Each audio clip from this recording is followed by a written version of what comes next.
Hi friends, నా పేరు Vijay. So welcome to my channel. So Big Boss 7 grand success అయింది. TRP కూడా భయంకరంగా వచ్చింది. బిగ్ బాస్ టీం వాళ్ళు కూడా లాభాల పంట అయితే పండింది. ఆ చివరిలో కొద్దిగా అలాంటివి జరుగుతూ ఉంటాయి. కానీ బిగ్ బాస్ టీము అంటే వాళ్ళ యాజమాన్యం ఓటీటీ 2కి రంగం సిద్ధం చేశారు.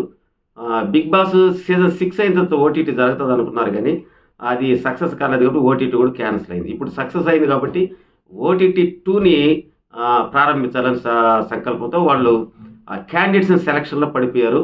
సో ఎవరెవరు రావచ్చు ఈ సీజన్కి అనే విషయం నాకు తెలిసిన సమాచారం మీకు అందిస్తాను. దానికంటే ముందు ఏమైనా కొత్తగా చూస్తున్నట్లయితే తప్పకుండా లైక్ చేసి వీడియోని చూడండి.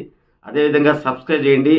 ఆల్ బటన్ మీద నొక్కితే నేను చేసే ప్రతి వీడియో కూడా మీకు వీడియో రూపంలో రావడం జరుగుతుంది. ఇక మనం టాపిక్లోకి వెళ్తే ఎక్కువగా సోషల్ మీడియాలో ఎవరైతే పాపులర్ అయి ఉన్నారో వాళ్ళు ఎక్కువగా తీసుకునేటట్టున్నారు. అందువల్ల ఎక్కువగా యూట్యూబర్స్ని సంప్రదిస్తున్నట్లు సమాచారం. అదేవిధంగా ఎక్కువగా జనాలతో కనెక్షన్ ఉండేది టీవీ సీరియల్స్ వాళ్ళే. మన చిత్ర పరిశ్రమ వాళ్ళు ఒక సినిమాలో ఎక్కడో ఒక క్యారెక్టర్ చేసి అట్లా పెద్దగా టచెస్ ఉండవు. కానీ ఎక్కువగా టీవీల ద్వారా పరిచయం ఉండేది మాత్రం సీరియల్లో నటించిన వాళ్ళని కూడా తీసుకొచ్చే అవకాశం ఉంది.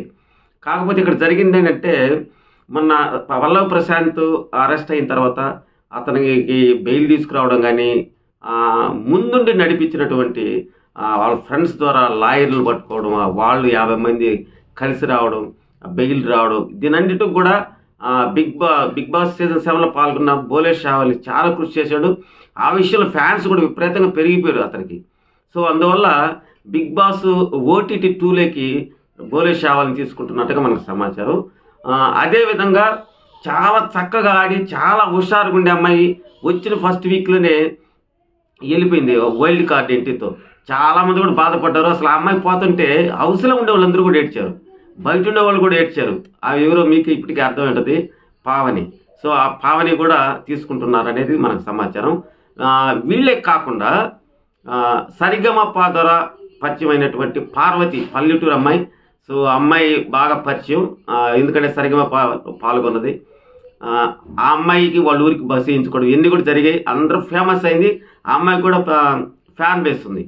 ఇవి కాకుండా ఈ మధ్య తెలంగాణలో జరిగిన ఎన్నికల్లో పాల్గొన్నటువంటి బర్రెలక్క, ఆ అమ్మాయికి అయితే మామూలు ట్రెండ్ కాలేదు ఆ టైంలో. సో ఆ అమ్మాయికి ఐ థింక్ ఇది ఏ జిల్లా, అది నాగర్ కర్నూలు జిల్లాలో ఉండేటువంటి కొల్లాపూర్లో ఆ అమ్మాయి నామినేట్ ఇండిపెండెంట్గా చేసి 6,000 ఓట్లు సంపాదించింది. ఆషామాష కాదు. ఇక్కడ ఒక పార్టీకి ఇంకంటే తక్కువ వచ్చాయి. మన ఆ పేరు అయితే నేను చెప్పను, కానీ అంత ఫేమస్ ఉన్నటువంటి పార్టీకి కూడా ఈ అమ్మాయికి వచ్చిన ఓటు రాలేదు. కాబట్టి జనాల్లో బాగా ట్రెండ్ అయింది. అందుకని బర్రెలెక్కను కూడా సంప్రదించారట. అమ్మాయి కూడా వస్తానని ఒప్పుకుందంట. వీళ్ళే కాకుండా కొంతమంది, మొత్తానికి 14 మందిని సెలెక్ట్ చేశారండి.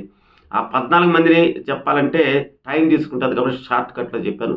సో బాగా ఈ ఓటీటీ 2 కన్ఫామ్డ్ తెలిసిన తర్వాత, అది ఇప్పుడల్లా తెలియదు, మేబీ జనవరికి తెలుస్తుంది. అప్పుడు మళ్ళీ ఈ విషయాన్ని మీకు తెలియజేస్తాను ఫ్రెండ్స్. ఇప్పుడు కూడా ఎవరైనా నచ్చినట్లయితే తప్పకుండా లైక్ చేయండి, షేర్ చేయండి, సబ్స్క్రైబ్ చేయండి. Thank you very much.